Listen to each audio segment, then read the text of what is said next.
O santo Sérgio Moro, porque já não está mais entre nós, né? Já não é mais uma figura humana. Os moristas já, assim como os moristas, os bolsonaristas transformaram o Bolsonaro em mito, e ao chamá-lo de mito, portanto, você tem duas maneiras de desumanizar as pessoas, a negativa e aquela pretensamente positiva. Para a inteligência, ambas são negativas. Uma é achar que a pessoa é lixo, não é gente, então você desumaniza, desumanizando é mais fácil maltratar. Não é isso? O nazismo, as charges nazistas todas tratavam os judeus como ratos. Se você acha que o outro é rato, matar rato é mais fácil que matar gente. Então você desumaniza para poder lhe dispensar um tratamento que está fora da racionalidade. E também ao contrário, você santifica, mitifica, e a partir daí você pode também dispensar um tratamento que está fora da racionalidade. Então Bolsonaro é um mito, e Moro é o paladino da justiça. Não há erros nele. Tudo que ele faz está correto.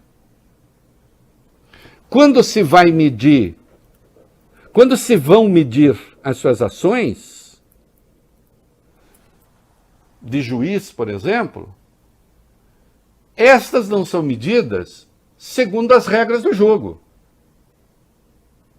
Ora, eu posso discutir a justiça segundo o ideal, segundo aquilo que eu quero, segundo aquilo que eu acho necessário. E sim, todos temos um padrão de justiça, Valeu Bem? Sim. Que gostaríamos de ver implementado. E eu posso discutir as ações do juiz segundo a democracia, segundo a métrica que eu tenho, e a métrica que eu tenho são as leis. Senão só resta o arbítrio.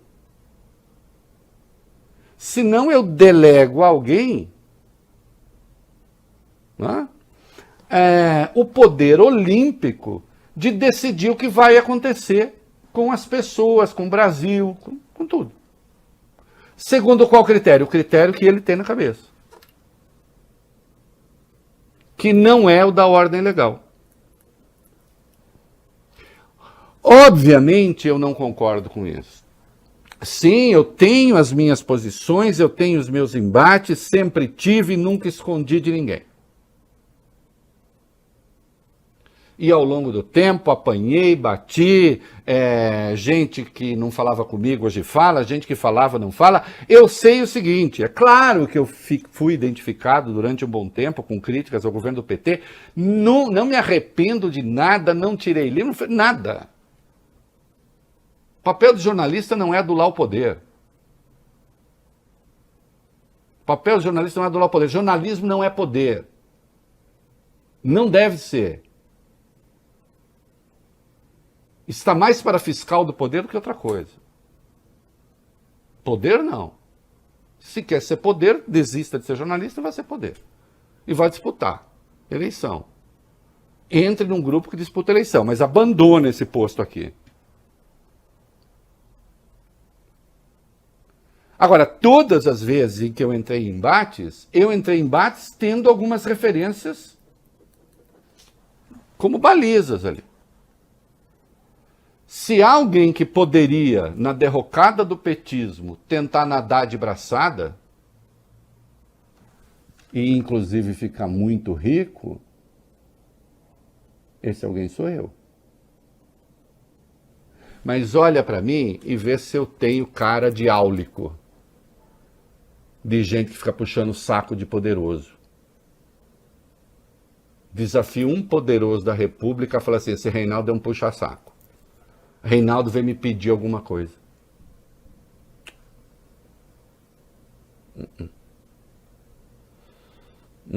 Não peço não. Eu nem troco elogio em coluna por informação, tá? Também não faço isso. Que também é uma forma de tráfico de influência, viu, Bob Furuê? Eu troco um adjetivo por uma informação exclusiva. Não troco. Não, também não. Comigo não.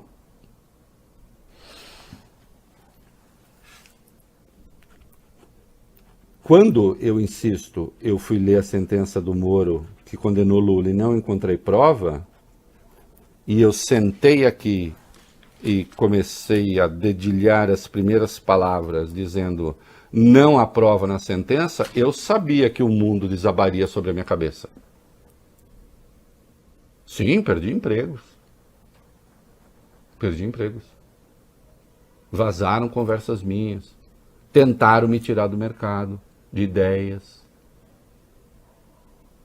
Mas eu tô aqui. E a obra do Moro está clara. E a Vaza Jato disse quem é Moro. A primeira vez que eu escrevi um texto dizendo que Moro era um político foi em 2014, ano de criação da Lava Jato. 7 anos depois, Moro é candidato à presidência da República. Sempre dispensei a Lava Jato aquilo que a Lava Jato era, uma arquitetura política. Hoje, Deltan Dallagnol lançou sua candidatura a deputado federal. Desculpem, eu estava certo. Ah, quer dizer que não havia corrupção no Brasil? Claro que havia e há. E tem de ser combatida. Agora, eu não aceito que o sistema de justiça se politize e passe a fazer escolhas políticas com a toga no ombro. Não aceito. O nome disso é corrupção também.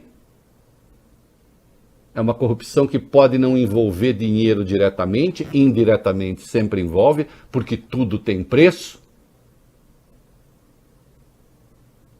Mas é uma corrupção dos princípios, é uma corrupção da justiça. Corrupção, sinônimo de corrupção é corrosão. É uma corrosão de valores. Eu estou falando isso, claro, Sérgio Moro ontem, ele está lançando o livro dele, começou por Curitiba, 2.800 lugares, só foram 800 pessoas, depois fez em Recife, a parte de baixo do teatro, ali uma parte do teatro estava lotada, de 696 lugares, não dá para saber quantas pessoas tinha, em São Paulo 300 pessoas, no teatro do Hotel Renaissance, né, que o Moro não é do tipo que fica dando pinta na periferia, né? No Rio de Janeiro, no Teatro dos Quatro, ontem, tem sempre um jornalista que serve de escada para ele fazer o talk show dele. E, claro, aproveitou, teve lá uma pergunta, o que acha de Gilmar Mendes? Ele aproveitou para sentar a pua no Supremo. Gilmar Mendes foi vaiado pela plateia, de humoristas, claro. Né? E aí ele acusou o Supremo de estar tendo uma atuação incorreta sobre a Lava Jato, né? Então ele disse assim, o Supremo tem tomado decisões que têm enfraquecido o combate à corrupção. Essas anulações e condenações de Sérgio Cabral e de Eduardo Cunha, que a gente não sabe exatamente por que ocorreram. Isso é uma vigarice intelectual, ele sabe muito bem por que essas anulações ocorreram. Ocorreram porque os juízes não eram juízes naturais da causa. Um juiz não pode selecionar as ações que ele vai julgar, sob risco de provocar anulação. Aliás, a melhor maneira de você incentivar a corrupção é desrespeitar as regras do jogo num processo. Porque acaba havendo o risco da anulação. E ele sabe muito bem por que aconteceu. Ele sabe muito bem que ele não era o juiz do caso Lula, que nada tinha a ver com Petrobras, e ele era juiz dos assuntos relativos a Petrobras. Ele sabe muito bem que as suas conversas com Deltan Dallagnol e à medida que ele aceitou ser ministro do Jair Bolsonaro, ele se colocou em suspeição no caso Lula. Suspeição que o tribunal teve de decidir, porque senão você permitirá a partir de agora que juízes com a toga nos ombros façam escolhas que são políticas, que vão beneficiá-los depois.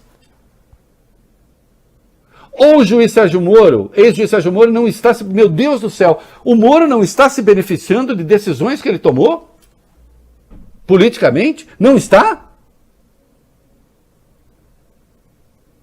Moro liberou trechos da delação de Palocci, uma delação, como direi, capenga, uma semana antes da eleição. E depois foi ser juiz daquele com quem Lula não, foi ser ministro daquele com quem Lula não pôde concorrer. Ele está ou não está se beneficiando de decisões que ele tomou? Deltan Dallagnol lançou candidatura ontem, hoje. Está ou não está se beneficiando de decisões que tomou? Aliás, Deltan também atacou o Supremo. Alvo do Deltan hoje, o Supremo, que estaria sendo conivente com a corrupção.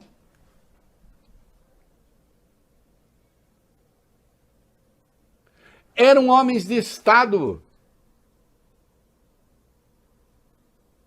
que não podiam ser demitidos, não podiam ser removidos dos seus cargos, não podiam ter seus salários reduzidos, garantias fundamentais de carreiras estáveis do Estado. Passaram a fazer política abertamente.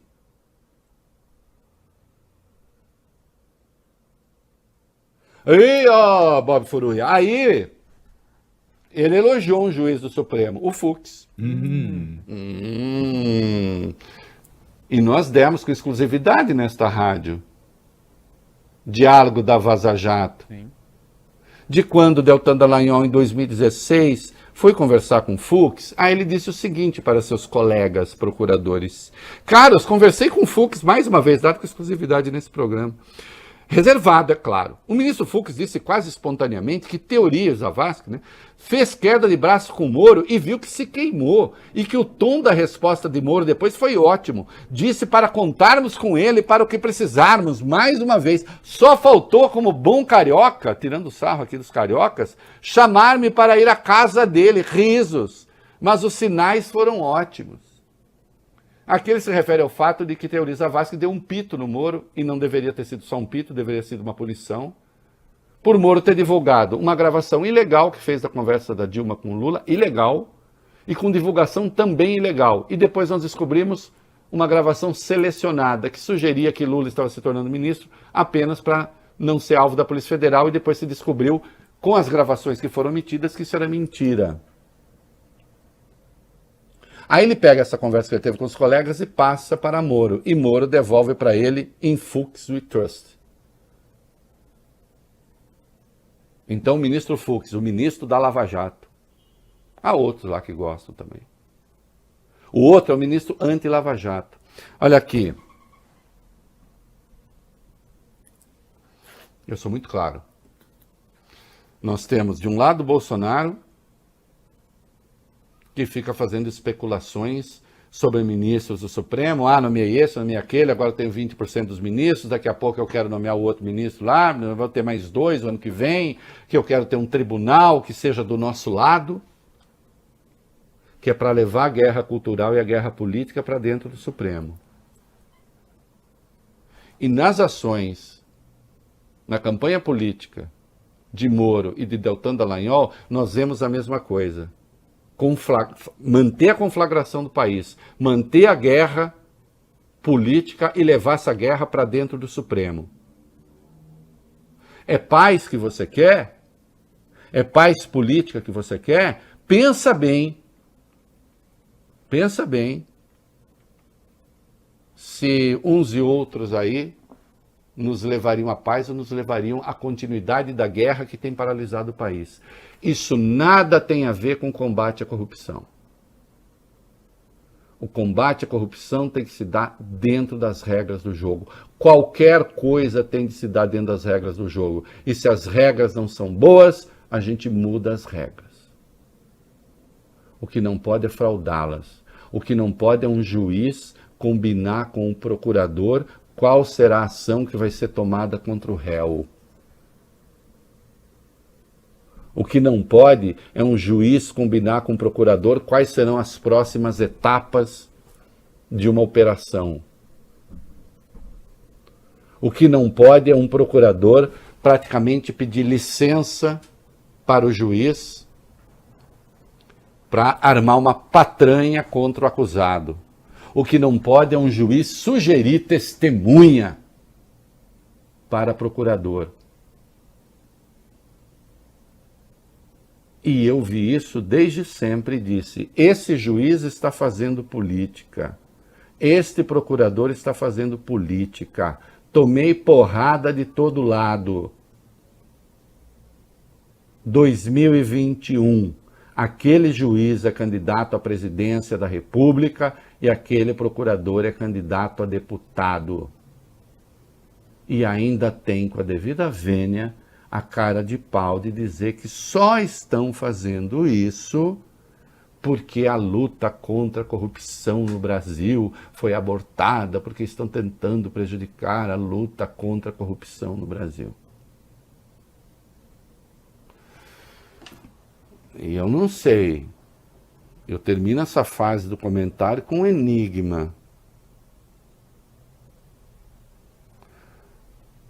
Eu detestaria ver algumas pessoas se surpreenderem, ficarem tristinhas. Terminar sua aventura política com outro dizendo ao lado: encosta sua cabecinha no meu ombro e chora, e conta logo suas mágoas, todas para mim. Porque aí vai chorar de burrice, vai chorar de ingenuidade, vai chorar de teimosia, porque se negou a aprender. É isso.